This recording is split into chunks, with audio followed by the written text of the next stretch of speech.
Okay, so hey guys, and welcome back to another Axel 72 video. And in today's video, I'm going to be giving my prediction for the Yesica Nery Plata versus Lourdes Juarez fight. And so if you are new around here and you haven't yet subscribed, please do so. Like the video if you do indeed like the video, and feel free to join the Patreon as well. You can request any kind of combat sporting related content, and I will try my best to get out there for you guys. There, of course, has been a great selection of content which has come from it so far, and I really appreciate all the support in which I've had with it, and of course the link will be in the description.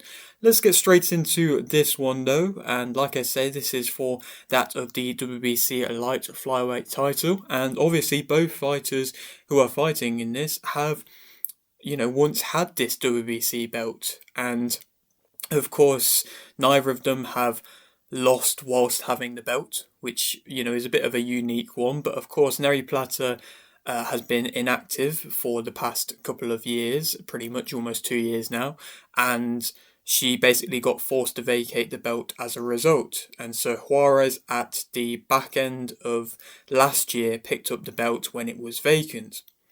I do feel like, as a whole, it is about time that Nery Plata is, first of all, kind of back fighting. I mean, she's, I think, made the division better. The division as a whole is better when she is fighting. And secondly, is getting the credit that she deserves as a main focus on a big card, because she, obviously before the time that she's had off, she was on a great run. I mean, she beat both Kim Clavel and Sarah Borman in their home countries as well, which, again, like I say, is just a very, very impressive feat, and a feat in which, of course, has aged very well. I mean, both of them fighters, of course, have dropped down a weight division since, but Sarah Borman is now fighting this weekend to become unified champion, and Kim Clavel just the other weekend has signed with MVP and become IBF champion down in the minimum weight division. And so the fact that, like I say, she was able to go out there and beat both of them back to back,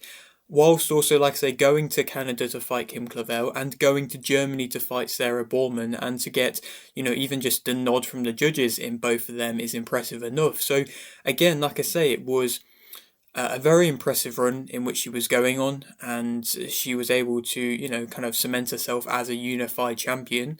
And then, like I say, she's had some time out. I'm not entirely sure the reason as to why she's had this time out, but again, she's been inactive for kind of whatever reasons she's has. But, since, of course, now she's making this return, it's great to see. And she is, like I say, trying to regain the belt that was hers. She is actually only 31, which is quite surprising, because of course she has been professional since 2011. So she's been professional a long old time, and like I say, still only 31. So coming back with potentially plenty of years, still to give to the sport. And again, like I say, of course, if she wants to get out when things are going good, then fair enough. But it seems like she wants to go and make a good run at it again. And now she's got this signing with MVP. It means that she will be basically forced to fight more frequently. So again, she's going to have to probably push on a bit more in her career. And of course, she's facing Juarez, the current WBC world champion, and someone who is actually the older by quite a significant margin, who with Juarez being 38 years of age. Juarez beat Yesenia Gomez for the title in 2024, and in her first defense, she TKO'd Mena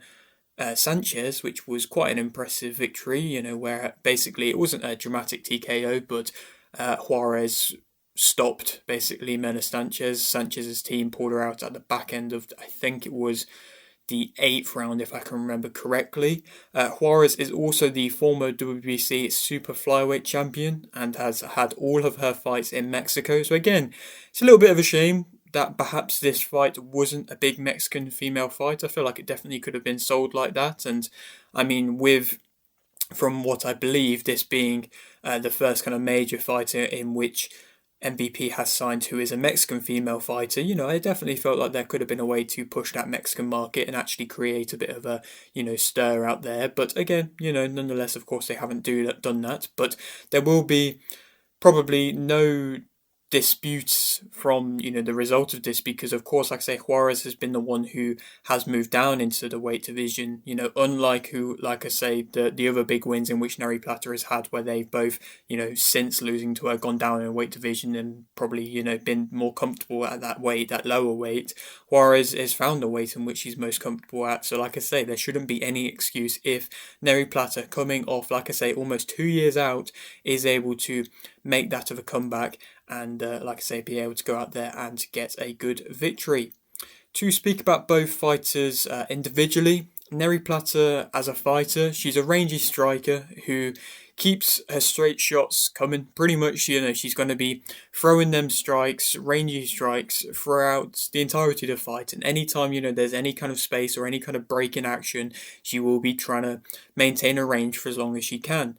She makes it tough, to get in close. And I think both Borman and Clavel found that. And I think, with the style in which Juarez has, that's definitely a style in which is, again, contrasting with Nery Plata. But, again, Nery Plata has shown that she's able to deal with that of a smaller, more aggressive, in-close type of fighter. She's got nice, at the same time, swiping hooks as well. And that's something in which she throws quite impressively. The swiping hooks, when she throws it a bit higher, it's kind of making you reluctant to come in close, because again, like I say, that's kind of a pushing away type shot, which is like a, keeping a distance as well. But then at the same time, she's also able to kind of throw a nice shot where she steps into her body shot. And again, like I say, that's a nice punch in which she was able to catch Clavel with quite often. She plants her feet typically, for the most part, at the right times. I think her timing is good. And like I say, again, she was able to time Clavel well. She's comfortable on the front foot or the back foot. Again, like I say, she's in both her last performances fought quite high level aggressive fighters and been comfortable on the back foot throughout the entirety of the fight, which yet again showcases how impressive the victories has been that she's had. Because again, the fact that she's been able to fight on the back foot, picking shots, timing, and using her range against aggressive fighters who are coming forward and trying to land the big punches, again, in their home countries as well, again, just cementing kind of the impressiveness of the victories that she's been having. She, like I say, steps nicely into her bodywork. She's able to have a pretty, high guard for the most part, and she holds her shape well. She throws mainly in combinations, and again, that's impressive as well, and I think her combinations are good. She's a very, just well rounded kind of basics type fighter. I think she does her basics very well. She is not scared of the occasion, or like I say, scared of any kind of fighter that is coming towards her, again, with them possibly being a lot more aggressive.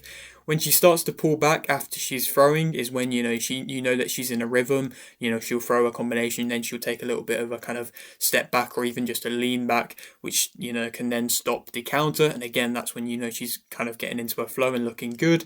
She's, for the most part, very consistent, and she's always able to respond whilst, like I say, maintaining that consistent work rate, in which, by the back end of the Clavel fight, there was a lot of output in that fight, and she was throwing consistently throughout all of the rounds, but by the end of it, she didn't really look tremendously out of breath. She still looked like she had enough to give, and that's an impressive feat as well. Negatives about her: she's flat-footed. Sometimes she does a bit of a weird thing where she throws both her hands at the same time. I think sometimes she's trying to counter or, just trying to block, but she'll sometimes kind of throw both of her hands as like a punch to an extent, but then, it's just a bit of an awkward movement, and then perhaps that can make herself look a little bit uncomfortable and can perhaps, lead to maybe her getting caught with a shot. Her head is on the line. Her hand speed isn't the best. I think Juarez is going to be coming into this the faster out of the two. She can be outworked in close if, the opponent is able to get in close, and she does catch a lot of shots rather than kind of moving off, circling off. She's willing to get in close exchanges at times, and she does stand very tall. She needs to be allowed space for the most part to work. She's either needing that space or, to be able to time when you're coming in. If you are actually on the inside, again, she's not always throwing the best amount of shots, and again, she can get caught with shots then. She, like I say, doesn't really circle out of bad positions. She can be open to overhands a bit, and she is a big target for the most part, like I say, by standing so high up and so tall up. Negatives about her, I mean, to speak about Juarez, sorry. Juarez is a fighter. She's a fighter who's going to work, up and down. She goes to the body nicely. I think she's got the better technique with her hooks, if she's able to get in close and throw them hooks. She wants to be in close for the most part, and she's a physically imposing fighter. Again, I think she might be stronger than the opponents in which, of course, Nery Plata has fought in more recent times. She's got faster hands than Nery Plata, I believe. She's got better shot selection. She's able to pair up her shots nicely. That's something in which Nery Plata doesn't really do, that much, pairing up them combinations. She will let her hands go, especially if she's, dealing with a still target. If she's able to get in close and Nery Plata is just standing there and not circling off, then Juarez will let her hands go with, like I say, good, well-thrown combinations. She's able to work openings in close. She'll kind of lean on you and then try and go in with the nice sneaky uppercut. She's always coming forwards. Her head is off the line a decent amount of the time, to be fair. Again, she's able to kind of slip and ride with punches pretty well. And she, I believe, improves throughout fights as well. And I think she is improving as whole as a fighter. Negatives about her, I think making the jab have an effect is something in which, she's not really that good. Again, the jab isn't really a tremendously good weapon of hers. She can lead off it all right, but again, the actual jab as a whole isn't really doing too much. She can be caught a lot by the jab herself, and again, that's something in which we've seen quite often. She stays in range too much. She has quite an open guard. She leans forwards, and like I say, she's squaring up quite a lot. So again, if she is just leaning forwards, then I believe that Nery Plata will be able to, see that coming and swipe her with a, nicely timed hook there. She kind of fights out of a bad spot, then moving off herself. So again, if she gets on the back foot, then she's just going to try and fight out of that bad spot instead of circling off herself. She trades quite a lot. She, I think, switches stances too much, and then that can put her in bad positions where she's kind of leaving her feet too wide or in just awkward positions, and then she gets caught with a shot which does look like it has more of an effect because she's just off balance from switching stance too much, which again is just an unnecessary thing which she shouldn't really be doing. Who do I think is going to win this fight? I think this is a high level contest with two women fighters who are very skilled fighters, and again, sometimes you see these world title fights with female fighters, especially, Mexican ones at times, and they're not always the most skilled, they're just throwing a lot, but I think these two are quite skilled fighters, so I think it's going to be a tough fight, and it's, a very easy fight to kind of lean either way. I think Juarez definitely could win with the activity and, just with her skill set and with the physicality, but then Nery Plata, like I say, has proven me wrong on multiple occasions, fighting these fighters who are the more aggressive fighter and still being able to go out there and have success. I'm going to go for Yesica Nery Plata victory via split decision. Maybe, that's, it's, like I say, a very tough fight to call. I think it's going to be an impressive fight no matter what. And again, maybe the scorecards are going to lean more in her favour for this fight, which again, will be something which will be interesting to see, of course, with her now signing with MVP as well. I'm sure MVP is going to be very keen to not have, their stock kind of lost there. But then who should go on to fight next? I mean, I would love to see Evelyn Bermudez versus Nery Plata. I think that would be the biggest fight in which you can make in this division, and I think it would be an excellent fight as well. But then, if not, maybe a Roman Moulet, or again, they're probably the only two real names in which would cause an effect that would be, entertaining for the fans. But again, if Bermudez was to fight Nery Plata, I think that would be an excellent contest and a real actual clash of styles, which again, I'm sure MVP, or at least hopefully they will be looking at. Another fight in which I wanted to quickly touch upon on this card as well was another world title fight, which is Desley Robinson versus Logan Holler for the IBF and WBO World Middleweight titles. This is an interesting fight to see, especially on this MVP card as well, because Solita Promotions have been keen on, getting quite a lot of the heavier weight champions on their roster, except from Shadesha Green, and Tam Theobald. They've got quite a few, and I was expecting them to get Desley Robinson with them as well. They've got, the likes of Kay Scott, who of course has just fought on one of their shows to a draw for the belt. They got Frenchman Cruz Dezern, who just fought in a close fight against Citlali Ortiz. They got Yesica Nery, they got Lainey Daniels, they've got Clarissa Shields. Again, it seems like they were kind of stacking up the heavyweight division female fighters, but you would probably have to make the argument that they're trying to build, Desley Robinson for this fight to then go on to fight Tam Theobald, which would probably also explain why they're not giving Desley Robinson a harder opponent, and they're also making this an undercard fight because they want to create a bit of a name for Desley Robinson, but they don't want her to be, the main focus where they have to pay her more money. And like I say, they're not trying to invest in her into the future. They're just, like I say, trying to build her up a bit more to be a bit more known with the American audience, for them, Tam Theobald, to be able to fight her after a couple more fights, because I don't think they're quite ready to make that push on Tam Theobald just yet, with her only just having 4 professional fights, even though she does look very good.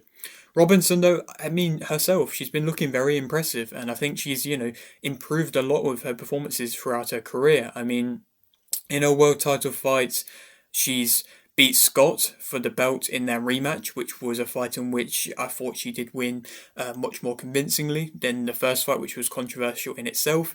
And then she went to beat Chloe Chaos to become unified champion, to pick up the vacant belt, and that both of them were by unanimous decision. And again, like I say, she's now getting the opportunity to showcase her skills against American opposition, getting the opportunity to fight outside of Australia. And again, this is a big occasion for her, and probably the biggest occasion, by far realistically, of her career.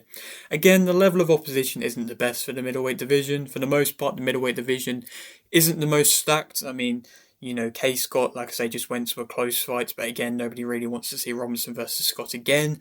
So then you look around again, Tam Theobald is a good name coming up, but she's only had 4 fights so far. So again, you might want to wait 1 or 2 more fights before you put her into a world title fight, because there is time to build Tam Theobald. So again, other than that, there's really not that many names. So the level of opposition isn't the best for the middleweights. And looking at Holler's record, you would probably suggest that, like I said, their level isn't really the best. Sometimes the record deceives you a bit, but I don't think it's the case for Holler. She had 3 back-to-back losses, with Hannah Ranking being the most notable name. She's kind of fluctuated through the weight divisions, but has had a couple fights in the middleweight division, and she also fought against like a 3 of 3 opponent after the Ranking loss. And watching that fight, you would probably have to argue that she did kind of lose that fight as well, against a fighter called Caitlin, I think the Levine was the name. And again, that went to a split decision, and arguably she lost that fight as well. I think she's been through a lot outside of the ring, kind of mentally, to be able to get into a position to fight for a world title. So you can tell that this is definitely going to mean a lot for her this fight. But I do believe that Robinson is the much sharper, complete boxer who is faster and will be able to stop the singular shots that Holler throws, and will probably be happy to have a fight where she can be, just more on the front foot. I think Holler will just allow her to be on the front foot and won't be able to, match Robinson's skill anywhere near kind of the level in which Robinson is. Robinson just can't be getting caught with the jab too much, and just has to be wary, basically, just mainly of that jab. So I think Desley Robinson is going to be able to win quite comfortably via unanimous decision. Then, again, like I say, possibly go on to fight Tam Theobald. If not, then I don't really know who she can go on to fight next, to be honest. Like I say, the level of opposition isn't the best for the middleweight division. Again, she might not actually be signed yet by MVP, but it will be interesting to see what route they go down, if they are going to just take the punt on Tam Theobald or not. But yeah, that is it for today's video. Hope you did enjoy. Like video if you did, like video, subscribe if you're new, and thanks for watching.